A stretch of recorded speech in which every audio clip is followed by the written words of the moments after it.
Ang North Korea ang isa sa pinakasekreto at misteryosong bansa sa mundo na pinamunuan ng Kim Dynasty mula pa nang maitatag ito noong 1948. Noon pa man, ang bansang ito ay lagi ng salungat at lubhang agresibo ang paninindigan laban sa Amerika at ang tensyon sa pagitan ng dalawang bansa ang isa sa mga pangunahing geopolitical standoff na nagaganap ngayon.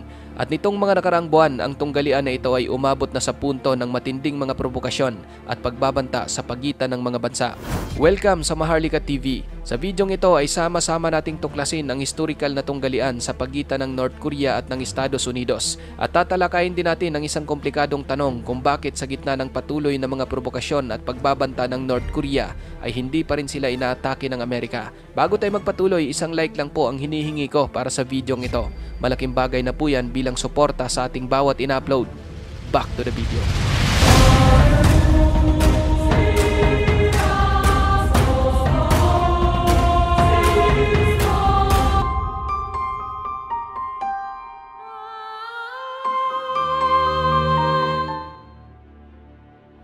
Ang mga tensyon sa pagitan ng North Korea at Amerika ay mayroong malalim na ugat at kasaysayan na kinasasangkutan ng magkasalungat na ideolohiya, kung kaya't babalikan natin ang kasaysayan upang lubos na maunawaan ang hindi pagkakaintindihan sa pagitan ng dalawang bansa. Sa pagtatapos ng ikalawang digmaang pandaigdig ng matalo ang mga Hapon, ang North Korea ay nahulog sa ilalim ng impluwensya ng Soviet, habang ang South Korea ay nahulog naman sa kontrol ng mga Amerikano. Sinusuportahan ng Amerika ang kapitalistang pamamahala sa South Korea, samantalang ang Red Empire ay binuo naman ang komunistang ideolohiya sa North Korea. Ang dalawang Korea na ito ay parang isang magkadikit na kambal na mayroong magkasalungat na personalidad. Ang pag-isahin ang dalawa ay talagang napakahirap para sa kanila. Noong 1950, pagkatapos ng maraming mga provokasyon sa pagitan ng mga Koreano, sumiklab ang digmaan. Pwersahang sumalakay ang North sa South na may layuning pag-isahin ang peninsula. Ngunit sa kadahilan ng ayaw ng Amerika na lumaganap sa South ang komunismo, kasama silang nakipaglaban para pigilin ang North. At doon na sumiklab ang isang brutal na digmaan na hindi kailanman nagkaroon ng isang kasunduan sa kapayapaan, maliban sa isang armistice. Technically mga kapatid, hanggang sa kasalukuyan ang digmaan sa pagitan ng South at North Korea ay talagang hindi pa nagtapos. Para sa mga North Korean, ang US ay parang mga kapitalistang ulupong na sobrang uhaw na sirain ang kanilang sosyalistang paraiso. Samantalang nakikita naman ng Amerika ang diktatorial na rehimen ng North Korea bilang isang banta sa pandaigdigang kaayusan. Bagamat wala nang nangyayaring literal na digmaan sa pagitan ng US at North Korea, ngunit ang kawalan ng tiwala sa pagitan ng dalawang bansa ay tulad ng isang sugat na ilang dekada nang hindi naghihilom. Anumang maliit na alitan ay maaring muling maging isang malaking apoy. Sa mga nakalipas na dekada sa ilalim ng pamumuno ni Kim Jong-un, ang North Korea ay naging isolated sa mundo at nag-umpisang bumuo ng isang napaka-kontrobersyal na programang nuklear na talaga namang sinalungat ang international community. Madalas magsagawa ang North Korea sa peninsula nito ng missile at nuclear test. Ito ang kanilang paraan upang ipilit ang sarili militarily sa pandaigdigang yugto. Ang pagpapakita na ito ng kapangyarihan ay talaga namang lumalago na humahamon sa mga resolusyon ng United Nations. Bilang tugon, pinalakas naman ng Amerika ang mabibigat na parusang pang-ekonomiya at binantaan ang rehimeng Kim ng mga aksyong pang-militar na madalas na isinasagawa ng magkasama sa South Korea. Ang mga provokasyon na ito ay lalong nagpaalab sa tunggalian sa pagitan ng dalawa at nagkaroon ng malaking hamon sa pagpapanatili ng kapayapaan. Noong 2017, galit na nagbanta ang North Korea sa Amerika. At noong 2023, muling nagbabala si Kim Jong-un na magsasagawa siya ng isang nuclear attack kung ang North Korea ay malalagay sa panganib. Sinabi ito ni Kim Jong-un matapos ang isang pulong sa pagitan ng South Korea at Amerika sa Washington, kung saan tinalakay ng mga bansang allied ang nuclear deterrence kung sakaling magkakaroon ng conflict sa North Korea. Ngayon mga kapatid, maanghang at talaga namang mapanganib ang mga pagbabantang binitawan nitong si Kim Jong-un. Kaya marami ang nagtatanong kung bakit hindi pa atakihin ng US ang bansang ito at tuluyang ibagsak ang kanyang pamumuno para sa kapayapaan. Ayon sa mga eksperto kapatid, hindi ganun kadali ang gustong mangyari ng karamihan. Ang mga dahilan para sa pag-iingat na ito sa bahagi ng Amerika ay talagang masalimuot at may kinalaman sa geopolitical, strategic at humanitarian factors. Sa isang pampulitikong pananaw, ang mga North Korean ay may suporta ng China na hindi naman basta manunood na lang kung sasalakay ang Amerika sa kanilang kalapit na teritoryo. Ang China ang pangunahing ally at trade partner ng North Korea, at para sa mga Chino ang pagkakaroon ng buffer state sa pagitan ng kanilang mga borders at South Korea na kaalyado ng Amerika ay strategic. Ang mga Chino ay mahalagang kaalyado din ng US sa ibang aspeto, kaya para sa mga Amerikano ay mas maiging panatilihin ang kanilang magandang relasyon sa China.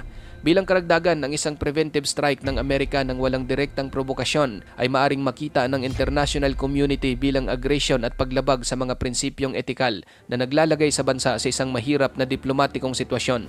Sa isa namang pang-ekonomiyang pananaw, ito ay magiging mahirap sa Amerika dahil sa pagiging magastos na digmaan sa ibang bansa. Napatunayan na nila ito nung makipagdigmaan sila sa Afghanistan at Iraq na nagiging isang traumatic sa kabila ng pagiging mahinang puwersa nito kumpara sa North Korea.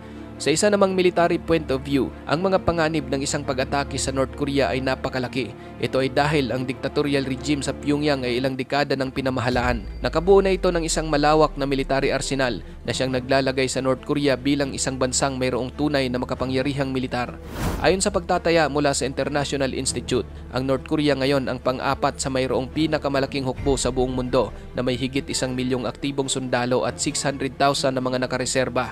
Ang bansa ay gumastos ng humigit kumulang 25% ng kanilang GDP para sa kanilang military.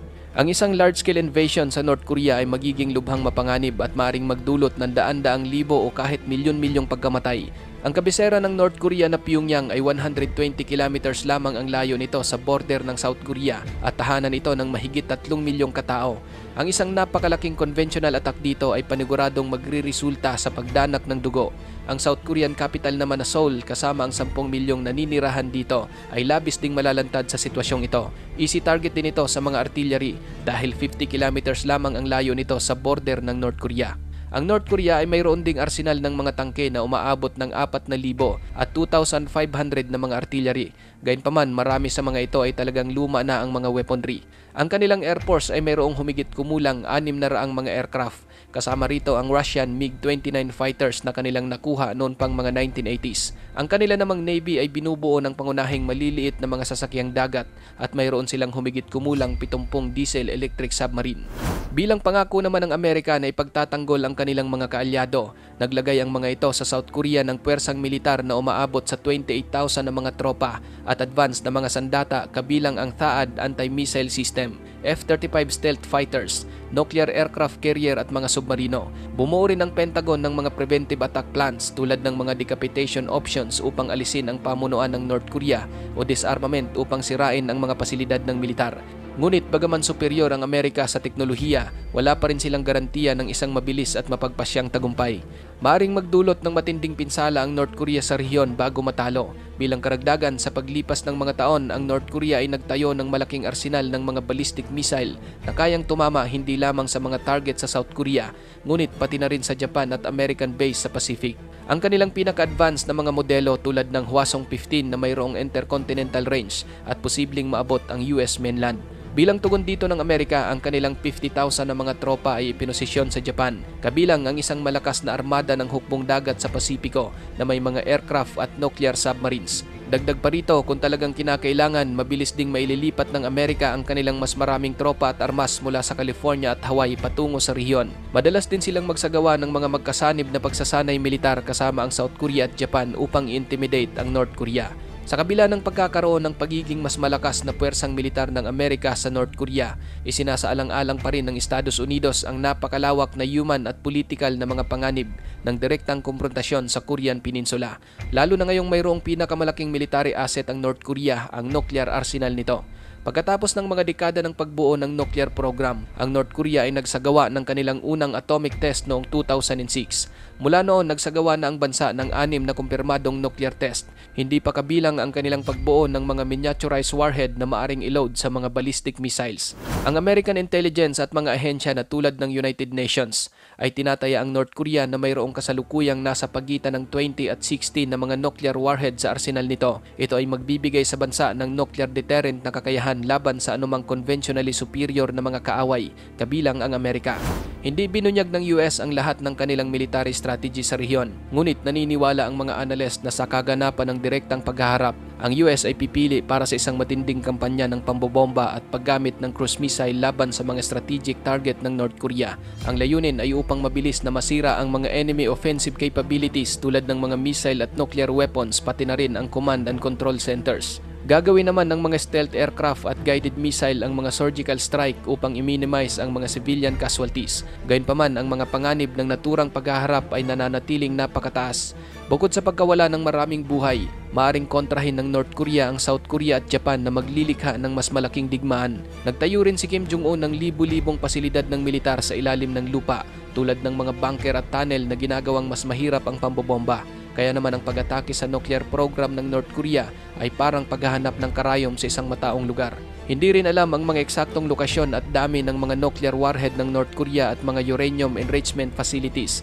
Marami rito ang nakatago sa mga pinatibay na underground complex o mobile na mga lokasyon. Kung hindi masisira ng US ang buong North Korean arsenal sa pag-atake, magiging wala itong silbi at ito marahil ang kanilang pinag-aalala. Sapagkat kung magkataon, maaring gumawa si Kim Jong-un ng act of desperation at mag-utos ng isang malawakang nuclear attack na magdudulot ng isang hindi pa naganap na humanitarian catastrophe. Mayroon ding iba pang mga problema na dapat isaalang-alang sa isang senaryo kung halimbawang mabubuwag nga ng Amerika ang gobyerno ni Kim Jong-un. Hindi tiyak kung sino ang kukuha ng kontrol sa North Korea. Posible itong magkaroon ng isang madugong kapangyarihan na lilitaw na lalong magpapahina sa bansa at rehiyon. Ikinabahala rin ng Amerika na maaring magdudulot ng isang malaking panganib kaysa sa kasalukuyang rehimen kung walang mamumuno sa North Korea. Isa ang North Korea, kapatid, sa pinakamahirap na bansa sa mundo. Ang isang malaking pag-atake ng Amerika rito ay magiging isang kalunos-lunos na magre-resulta ng isang malawakang humanitarian crisis. Nasa South Korea o mga bansang kanluranin na rin ang pagpapasya kung sino ang gagastos at muling magbabangon sa North Korea pagkatapos ng isang digmaan na walang interes ng sinuman. Kung kaya't sa kabila ng agresibong mga hakbang ng magkabilang panig, nangingibabaw pa rin ang pag-iingat. Pagpapanatili pa rin ng economic pressure na may mga sanction na mas lalong mag-isolate sa North Korea ang pinakamagandang opsyon ng Amerika. Umaasa rin ang US ng ilang tulong mula sa China na pigilin ang mga pagpapalawak pa ng nuclear ni Kim Jong-un.